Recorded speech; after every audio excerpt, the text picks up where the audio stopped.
Hello and welcome to Sportswomen Connect. My name is Regina, your host. On today's show, we are going to be talking about women in sports leadership in Uganda. And Madam Rita, you're most welcome to the show. Oh, thank you so much, Regina. I'm so excited to be part of the show today. I am so humbled that you managed to make some time out of your busy schedule to be here with us. And just before we get into the discussion on women in sport leadership in Uganda, kindly tell us a little bit more about yourself. Well, I also don't take this for granted, having been invited to this prestigious show, especially for women. Well, my name is Rita Aliguma, the founder of the Aliguma Foundation and the first female vice president of Uganda Sports Press Association. Well, probably maybe you will ask, what does the Aliguma Foundation do? But it's a foundation that is currently based in the slums of Acholi quarters, geared towards empowering women in the communities and then children, but using sport to eliminate some challenges that get to them in these communities. Okay, what are some of those challenges? Well, there are quite a number of them, especially now. If you know what it means by staying in a slum or in a community where almost everyone is less fortunate, and probably maybe these are the communities that have been forgotten by the government, and probably one of them is the Acholi quarters, where these people, I look at them as like refugees in their own country. And a little bit, somehow, the government has not really done so much for them, but then I got interests and I decided to do some community work down there through sport. The fact that I know that I'm the watchdog to the society, so I strongly believe that I can actually become a breadwinner for this community using sport to address some of these challenges. If you look at the children in this community, a lot has actually been done through sport. We usually have like football games and during the holidays or during weekends, you know, to get these children off idleness and you know what comes along with and I don't mind is the devil's workshop. Exactly, you know, theft, scrap business and all that. And then at least we have actually tried to do a lot. I mean, taking football down there, and at least through football, children have acquired more education. And, you know, there are very many other things that we have done. Even the women have been able to start some projects that can actually keep them busy in this community through the Aliguma Foundation. Okay, just moving away from the Aliguma Foundation, you are one of the few ladies who is outspoken in the sports media. Yeah? Just tell us a bit more about how you got involved. I should actually say, first of all, my career as a journalist started way back when I was a child. When I was young, when I was little, I always wanted to become a journalist. I'm one of those young children who actually got on TV every day. That time it was UTV instead of UBC. And I always waited for the late Bale Francis to read the news. Oh, yes. And then from then, I would actually imitate him. Little did I know that probably maybe in the near future I would actually get him, and probably maybe I would be educated by the late Bale Francis. So in primary 3, I started reading news for my school. So then my career of journalism started from there. I was such a very confident girl that I actually used to take up some leadership positions in school. For example, I remember we had Young Talk in school where I was a chairperson. I was a class captain at one point. I was the health prefect at one point. So that is why I always say that indeed leadership comes from God. And honestly, sometimes some of these things do not just come as after we have grown up, but you know, they start from the grassroots. From primary school, I used to read the news, and I joined secondary school. The same thing really happened. I remember I was actually the keyboard player for my primary school as well. I love music, by the way. So that's your other talent. Yes. Okay. And that is something that I always tell people, that if I'm to go back to school, music will be the thing. Okay. Yeah. Sounds good. Yeah, definitely. So after that, I went to secondary school. I as well took on leadership positions, straight to club.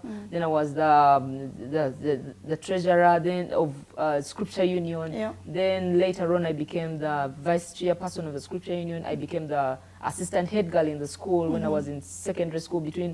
I'm talking about between senior 1 and senior 4. And then as well, I actually used to read read news at school during the assemblies. And from there, I joined Lubiri Secondary School, where as well, I was very excited to find the Lubiri News Network, which I was happy to join. After the auditions, I was voted or appointed as one of the best news anchors in the school.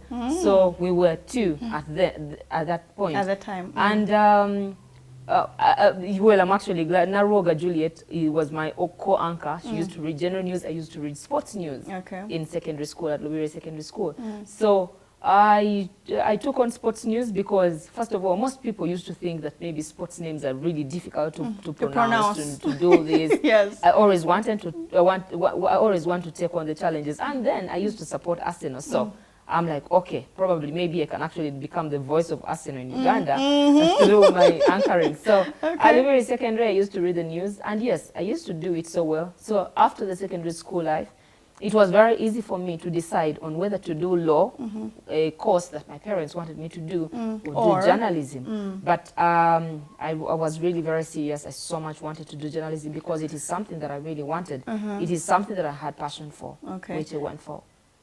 We appreciate the fact that you're not actually in the sport physically, but you're giving back in using the pen and paper. Yes. Or using your anchoring skills to project, you know, the voice for women in sport. How is your day like? Well, my days depend on what is available on table at that particular moment. Because honestly, with the number of things that I do, sometimes there are days that are really crazy busy, but there are days that are not very busy. I mean, I always also get my time to rest, you know. But my days usually, honestly, I think I spend much of my time thinking about other people than yourself. Exactly. Yeah, first of all, if you look at, you know, the community where I take football, where I take sport to address challenges, definitely those are people that I also think about every day. Look at Uganda Sports Press Association. It is also another project that I also think about almost every day, you know, thinking of what next we can actually do as a Sports Press Association. And you in that position of vice president, what have been some of those things that you'd probably say, I've done this as a woman in sport leadership? Well, I think gone are the days when women were not actually considered as those who can actually contribute a lot towards any project, especially the male-dominated ones, like the sports industry. But I can proudly say, within the 4 years that I have been the vice president of Uganda Sports Press Association under the leadership of Mr. Sabit Muwanga, honestly, I think I have tried. I have scored, actually. Mr. President has always said that probably for some activities, for some things, if it wasn't for Rita, maybe there are certain things that we wouldn't have achieved. But looking back to the achievements that I have contributed to the association, I know we have been working as a team, because whatever I bring out or whatever we share, we share as a team, and probably maybe the team, of course, gives you a go-ahead.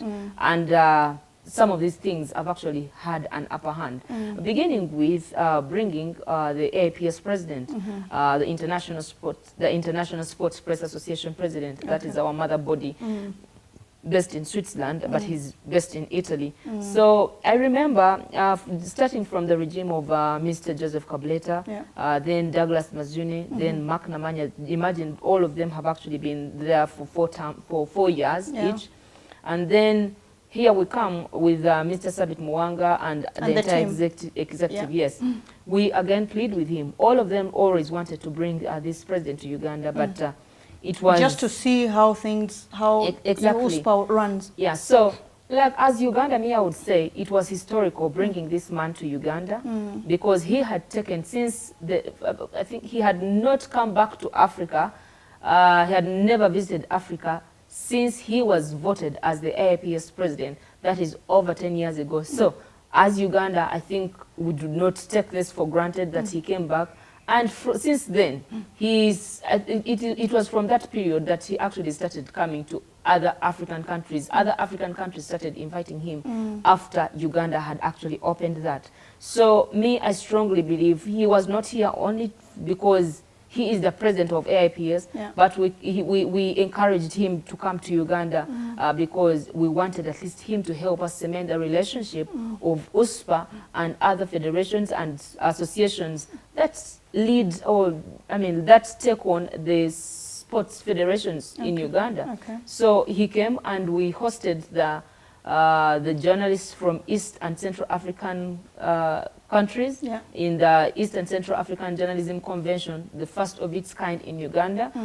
So we had journalists from Kenya, Tanzania, Rwanda. We only failed to get Ethiopia, but most of them actually came. And Uganda actually made news out there. And indeed, it was actually historical. Besides that, that was the same period we actually brought Brussels Airlines. I had to go to Brussels Airlines, plead with them, give us at least a business class ticket for our president. And from there, they actually, we had another partnership that every USPA member who is traveling out there, especially as long as Brussels Airlines lands there, they can actually you know, give them a discount, which I think is added value to a WUSPA member who is traveling out there for sporting activities. Yes. Well, I mean, there are very many other things that we have actually done, bringing the Special Olympics team, partnering with WUSPA, because I saw that from AIPS and realized that probably maybe this can actually work in Uganda. But Uganda was the first country to do that, I mean, partnering with a national Special Olympic Federation or Committee, yes, association, and now other countries are taking on that because they saw Uganda, what Uganda is actually doing. Kenya did that, Nigeria is doing that, some other European countries are actually exactly imitating, getting that from Uganda. And what have been some of the challenges, you know, from all this? Because I know it's not been a smooth road. Oh yeah. Oh, yeah. Well, I strongly believe, Regina, that as women, many people do not, most people actually, especially in probably maybe in the sports fraternity, or even in any other project or organization, most women are not actually believed in until they prove themselves. Exactly, which is not the case with men. So I had actually at first, when I was appointed as the vice president, of course, not everyone welcomed the idea. But thank God that I had those people who kept on encouraging me, like, no, you can actually do it. You can do it. And, well, I thank God for President Sabit Mwanga, who actually gave me the opportunity to serve. And indeed, I think I have proved to a number of people that indeed a woman can actually even do much better. Really, really, as in not blowing my own trumpet, but that is what even other people really who know what I have been doing or what I've contributed towards the association, really, they really know. So me, talking about the challenges, honestly, that aspect of, you know, some other people, especially the men, may be fighting you as well. They still believe that as a woman you cannot actually achieve better than a man. How can a woman lead the association? How can a woman be in that position? It would rather be a man. So the bias, that bias, of course, that has been there, and of course, most of the challenges are actually related to that, but that could not actually stop me from going on and pushing. I do whatever I can, and I leave the rest in the hands of God. You deliver. Most importantly, you deliver. I believe so. You believe so. That's a good one. Anyway, and now, where do we see you in the next 4 years? Well, in the next 4 years, probably maybe if given a chance and I become the president of Uganda Sports Association. Are you up for election? Oh yeah. You're up for election? Yes, yes, yes. Okay, yes. so what's coming up? Well, given an opportunity, I believe there are very many things that I can actually bring on table. In Luganda, they say kutambula kulaba kudda kunyumya. I've been chanced. I've got an opportunity that I've actually traveled in different countries, and I've actually seen a number of activities that most people engage in to promote their sports associations and to promote women in that case. So I strongly believe with that, there are certain things that I can actually bring on table. First of all, when you look at women development, there is something that I really, really want us to get into, probably it is something that I have seen in Europe, and it is working for them, and it is promoting women in such a big way, and that is Miss Sport. Miss Sport, I usually move with this book nowadays. Almost every time I have a show, it is something that... To reflect on. Exactly. Miss Sports, I strongly believe if we had Miss Sports in this country, bringing together the sports journalists and then the athletes themselves, the female athletes, the sports female athletes. I'm excited. I'm excited. I know, and then the sports female journalists. Now imagine what would happen. It's just not about the beauty, but it's about the beauty and the brains. Of course, they will always have to undergo trainings, and then auditions. Then we come to the last group where we have to pick the Miss Sport for that particular period, that period of 1 year. And what comes with it? And well, for example, in these countries, they have different organizations that are part of this. That woman becomes the ambassador of a certain brand for that particular year, and this person is actually paid. Why not bring these same things to Ugandans, and probably these women actually get to benefit. These are women actually, once you win, you go on talking to different groups of women, encouraging them on how to... being a role model, basically. Exactly. I strongly believe this can actually push our women. Because we actually need a lot of role models in this country. Female role models in sport. We do. We do. So I strongly believe, unless if you don't really buy into this. I'm all in. Come on. If this project starts, I'm on board. We're not even debating it. I'm already in. Wow. Yeah. Well, I think that is one of the best ways actually we can promote women in this country when it comes to sport development. But as well, now looking at my Sports Press Association, I strongly believe there are certain things that we can actually bring on table. For example, Sports Day, because as journalists, usually we celebrate other people. We always go to capture their events, the sports days, yes. But why not have our own sports day where we can actually have enough time, boat race, or maybe, is it rope pulling, football? We have all different... physical activity. Because you're always behind the desks, behind your cameras. So we can enjoy ourselves as well. We always reward excellency, especially the sportsmen who've attended most of our galas. And sports women. Yes. I've hosted a few on this show. So, You've attended our galas, the USPA galas. Why not celebrate our own journalists and also have maybe the Journalism Awards? It's something that I'm thinking about. And, there are very many other things that we can actually think about. Thinking about the welfare of journalists, thinking about the insurance policies, thinking and about advocating for visibility for women in sport. That would be my biggest concern, because honestly speaking, women do not get enough space. I know, yes. Either on TV, on radio, in the newspapers, we are not getting enough space. How are you going to use your voice to cover that, to close that gap? I think the most important thing as well is having a good relationship with the journalists themselves, and also encourage them to get to us so they can get what they require to write about. Because sometimes maybe we don't get close to the journalists, and yet they are the same people who can actually report about us. But if we get them involved in most of our activities, trust me, I think we will get there, and probably have a good relationship with editors as well, so that they can actually also know that indeed women in this country are actually doing something big. Well, we hope you'll be in office very soon. Yes. Having heard from what you've just told me, I think the achievements speak for themselves, and I'm confident that this is your calling. Wow, amen, amen. Indeed, that is my desire. And like I always say, let the will of God be done. So whatever happens, if it is the will of God, it will be. Amen. And if it is not, let it be as it is. As we conclude, what would be your wish for a sports girl or a sportswoman watching you right now? Or any girl? It may not be a sports person, because, but what is your last wish for them? What would be your wish for them? Well, my wish for all sports ladies out there, be a girl, be a lady, be a woman, to come out confidently and fight for what you believe in. You can deeply become what you believe in, but you cannot become what you believe in by just sitting back and waiting maybe for an angel to drop it from heaven and then help you do that. But you can actually start with the little steps. One step at a time, you will actually get there. One step at a time. We should get in there, but how we get in there is our commitment. Yes, that's true. Our commitment That's is very very true. paramount. Okay.